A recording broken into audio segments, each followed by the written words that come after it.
여러분 안녕하십니까? C채널 뉴스입니다. 한국교회가 침체기를 겪고 있다는 우려에 극복 방안을 찾으려는 노력이 중요해지고 있습니다. 미국의 문화신학자 레너드 스윗 박사는 성경을 기호학적으로 해석하고 복음을 전해 기독교의 위기를 극복해야 한다고 제안했습니다. 이인찬 기자의 보도입니다. 미국 타임지가 2013년 올해의 인물로 선정한 프란치스코 교황.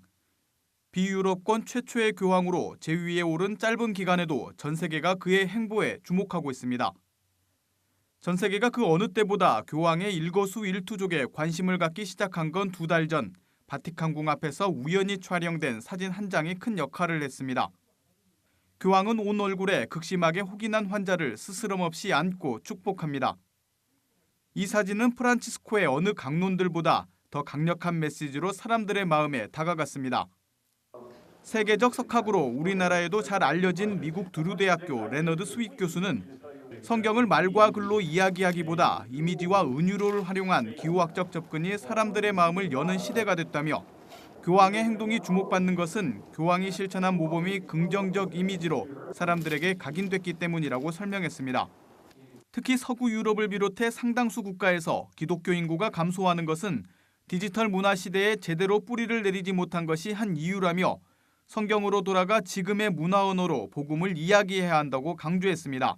And I'm arguing and suggesting that we need a new faith identity based on stories, images, narratives, metaphors. This is a culture that does not speak in words or points. 2007년과 2010년에 이어 세 번째로 방한해 한국교회 목회자들에게 성서 기호학에 대해 강의한 레너드 스윗 박사는 성경 전체를 하나의 스토리, 한 편의 영화를 보듯 그려내 읽을 줄 알아야 한다며 예수님이 비유를 활용해 설명하셨던 것도 같은 방법이라고 전했습니다. 또 2017년 종교개혁 500주년을 맞아 그동안 기독교 안의 이성적 관점이 주류를 이뤘다면 이제는 감성적 접근을 강화해 균형을 맞추려는 노력이 필요하다고 주장했습니다. 다만 이미지와 은유 등을 활용한 기호학적 성경 해석이 자칫 자의적일 수 있다는 우려에 대해서는 성경 자체에 집중하고 성령과 예수 그리스도의 인도하심을 떠나지 않도록 주의해야 한다고 조언했습니다. There's nothing stronger than a braid, but if you separate the strands, there's nothing weaker. It all falls apart. 레너드 스윗 박사는 성경 속 문자에 갇혀 있기보다 문화를 이해한 가운데 성경을 이야기로 전해야 한다고 강조했습니다. 소통이 그 어느 때보다 중요하게 강조되는 시대, 기호학적 성경 접근이 기독교 위기 극복의 대안이 될 수 있을지 관심이 모아지고 있습니다. C채널 뉴스 이인창입니다.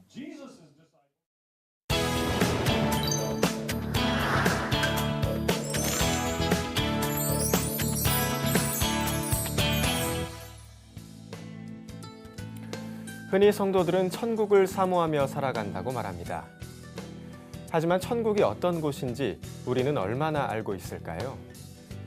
그저 세상의 것들을 다 누리고 난 후 가는 곳으로 생각하고 있진 않을까요? 오늘 문화산책에서는 천국의 이야기를 담은 신간 천국 소개해드리고요. 이어서 기도의 용사, 창세기 파헤치기, 그리고 사명자반까지 소개해드립니다. 여러분은 천국에 대해 얼마나 알고 계십니까? 천국의 저자 드와이트 무디는 우리가 천국에 대해 너무나도 무관심하게 살아가고 있다고 말합니다. 우리가 영원토록 거할 본향이 천국이라고 믿는다면 천국을 생각하고 탐색하는 일은 너무나도 당연한 것인데도 말입니다. 무디는 우리가 사랑하는 이들이 있는 곳이기에 천국을 사모해야 한다고 말합니다. 하나님께서 거기 계시고 그리스도께서도 거기 계시기 때문입니다. 그러므로 우리 그리스도인들은 천국을 소망하고 준비하는 삶을 살아야 하는 것이죠. 그리스도인에게 죽음은 사망이 아니라 생명입니다.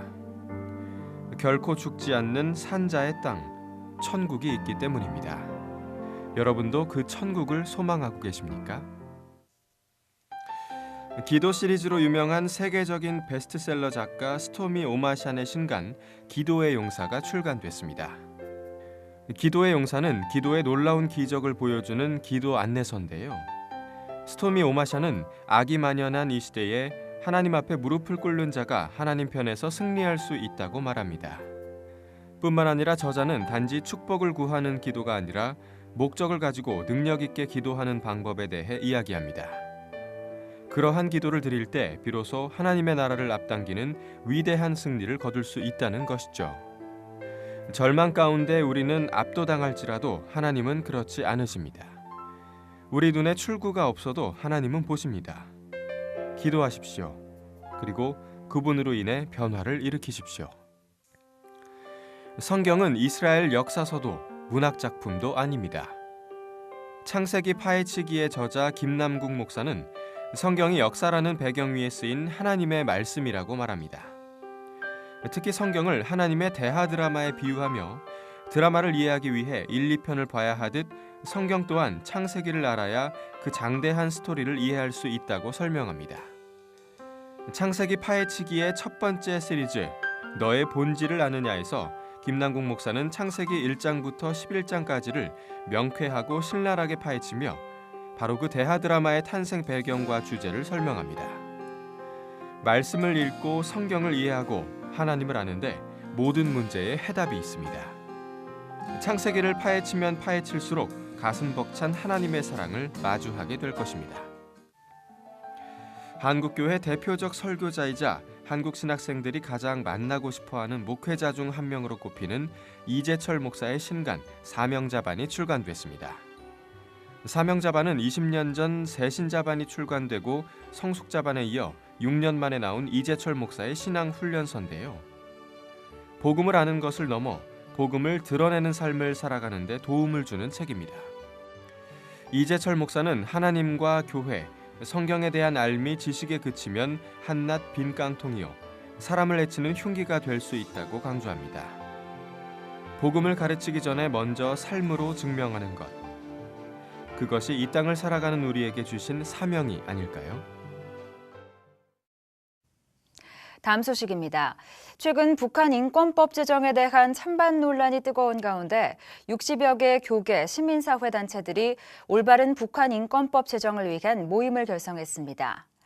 북한 정의연대, 기독교 사회책임, 기독 북한인 연합 등 60여 개 단체들은 지난 16일 국가인권위원회에서 올바른 북한 인권법을 위한 시민 모임을 발족하고 이에 대한 토론회를 가졌습니다.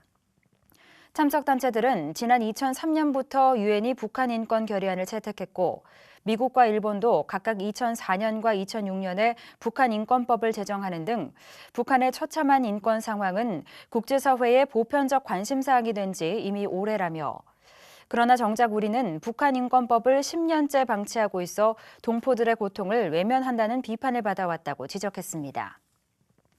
단체들은 또 여야가 각각 발의한 북한 인권 관련 법안이 내용의 차이가 너무 커 제대로 된 법안이 상정될 수 있을지 미지수라며 올바른 북한 인권법은 북한 인권 침해 기록 보존소 설치와 민관 합동 컨트롤 타워 설치, 민간단체 활동 지원 등을 핵심 내용으로 해야 한다고 강조했습니다. 한편 올바른 북한 인권법을 위한 시민 모임은 발족 기자회견에서 발표한 성명서에서 북한 인권법의 조속한 입법을 촉구함과 동시에 올바른 북한 인권법이 제정될 때까지 합법적 수단을 동원해 투쟁을 계속할 것을 경고했습니다. 한국 YWCA 연합회가 식량난으로 고통을 당하고 있는 북한 남포 지역의 어린이들을 위해 분유를 전달했습니다. 한국 YWCA 연합회는 52개 지역의 회원 YWCA와 함께 지속적으로 전개해온 내 식비의 10분의 1을 북한 어린이와 함께 캠페인을 통한 모금액으로 북한 남포 지역의 타가소와 유치원, 소아병동 등의 어린이를 위한 분유를 지원했다고 밝혔습니다. 한국 YWCA 연합회 북한 어린이 돕기 사업단 신희훈 단장은 한국 YWCA가 2014년에 평화의 기운을 이어가며 통일을 소망하는 여정 가운데 이번 북한 남포 지역에 분유를 보낼 수 있게 돼 감격스럽다며 소감을 밝혔습니다. 그동안 한국 YWCA 연합회가 진행했던 내 식비의 10분의 1을 북한 어린이와 함께 운동은 내 식탁에서부터 나눔을 실천할 수 있다는 의미로 매일 하루 1,000원씩 한 달 3만 원의 참여로 아이들을 위한 분유 2통을 구입하는 캠페인이었습니다. 한편 한국 YWCA는 지난 1986년 평화통일운동을 시작으로 1996년부터는 북한 어린이에게 분유 보내기 운동을 전개해왔으며 최근에는 지난 2011년 북한 안주 지역의 어린이들에게 4톤의 분유를 보낸 바 있습니다. 미국 하원에 이어 상원도 위안부 결의안 준수를 일본 정부에 촉구하는 내용의 법안을 통과시켰습니다.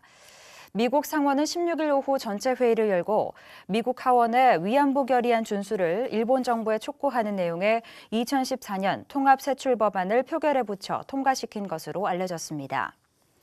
법안에는 하원에서 통과된 것과 같이 2007년 7월 30일 하원의 위안부 결의안 통과를 주목하고 국무부 장관으로 하여금 일본 정부가 이 결의에서 제기된 문제들을 해결하도록 독려할 것을 촉구한다는 내용이 그대로 포함됐으며 통과된 결의안은 행정부로 이송돼 버락 오바마 미국 대통령의 서명을 거쳐 정식 통과될 예정입니다.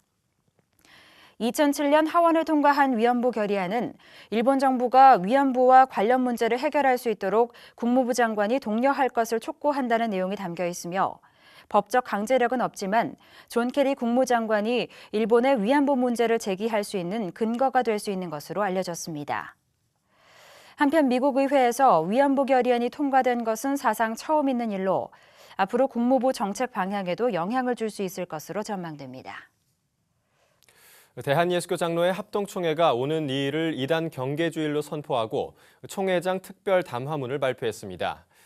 예장 합동총회 안명환 총회장은 지난 15일 이단 사이비 대책에 대한 총회장 특별 담화문, 이단 경계주일에 대한 당부의 글에서 전국 교회가 이단 경계주일을 철저히 지켜 이단에 대한 경각심을 일깨우길 바란다고 전했습니다. 특히 한국교회가 126년의 역사를 지나는 동안 유례없는 부흥으로 세계 선교 사역을 주도하는 강대한 기독교 선진국이 됐지만 이단들도 세력을 확장해 한국교회를 위협하고 있다며 전문적, 조직적, 공개적, 공격적 전략으로 포교 활동을 하는 이단들로 인해 한국교회의 피해가 실로 엄청난 상황이라고 안타까움을 전했습니다. 총회 이단 피해 대책 조사연구위원회 박호근 위원장은 특히 3월 신학기를 앞두고 학원가를 중심으로 이단들이 활동을 시작하면서 설문조사, 동아리 모집 등의 방법으로 학생들을 미혹하고 있다며 교회 차원의 예방교육이 필요하다고 강조했습니다. 이 밖에도 합동총회는 이단 대책위 홈페이지를 통해 이단 경계주일 설교문과 동영상, 각종 자료들을 배포해 주일 예배에 활용할 수 있도록 하고 있으며 주일 오후 예배에 이단 상담소장을 초청해 이단 경계 특별 예배를 드릴 수 있도록 돕고 있습니다. 한편 예장 합동총회는 매년 2월과 9월 첫째 주간을 이단 경계 주간으로 지키고 있습니다. 대한예수교 장로회 통합총회 기관지인 한국기독공보가 창간 68주년을 맞아 감사 예배를 드렸습니다. 한국기독공보 창간 68주년 기념 감사 예배에서 이장통합총회장 김동영 목사는 최근 교계 언론에서도 관심을 끌기 위한 흥미 위주의 기사들이 넘쳐나고 있다며 기독공보가 한국교회와 목회자들에게 필요한 정보를 제공하며 어떠한 상황에서도 객관적 진실만을 전하는 언론이 되길 바란다고 설교를 전했습니다. 실로암 안과병원장 김선태 목사는 축사에서 지난 68년 동안 에베네셀의 하나님께서 기독공보와 함께 하셨고 믿음의 선배들의 기도와 헌신으로 지금의 기독공보가 됐다며 앞으로는 세상을 향해서도 매력 있는 언론이 되길 바란다고 전했습니다. 감사 예배와 함께 진행된 제15회 기독 신춘문예 시상식에서는 시와 소설, 동화, 희곡 부문에서 7명의 작가들이 수상의 영예를 안았습니다. 한편 한국기독공보사는 지난 1946년 조선기독교 남부대회 기관지 기독교 공보로 창간됐으며 1954년 예장통합 제39회 총회에서 인수되며 현재까지 총회 기관지로서의 역할을 감당하고 있습니다. 이 밖의 뉴스와 날씨를 전해드립니다. 가정사역단체 하이패밀리가 유산기부재단 발족식을 갖고 한국교회를 대상으로 153 유산기부운동에 나섰습니다. 하이패밀리 대표 송기런 목사는 기부의 목적과 쓰임이 분명해야 한다며 유산에서 1은 생애 마지막 11조로 5는 남은 가족들을 위해 3은 사회복지를 위해 사용하는 것이라고 설명했습니다. 연세대학교 교목실 언더우드 학원 선교센터가 다음 달부터 12월까지 매월 첫 번째 목요일에 연세대 루스채플에서 학원 선교 세미나를 진행합니다. 학원 선교의 좌표와 전략을 주제로 총 12개의 강좌가 마련되며 강사로는 연세대 박종현, 김유준 교수, 희망사업단 대표 유명종 목사 등이 참여합니다. 이혼이나 사별로 아버지 홀로 자녀를 양육하는 가정을 지원하는 구세군 한아름이 오는 4월 캄보디아 어린이들을 돕는 한아름 가족 희망 캠프를 개최합니다. 참가자들은 캄보디아에서 봉사활동을 펼치고 현지 문화를 체험하면서 이웃에게 희망을 심어주는 기회를 가질 예정입니다.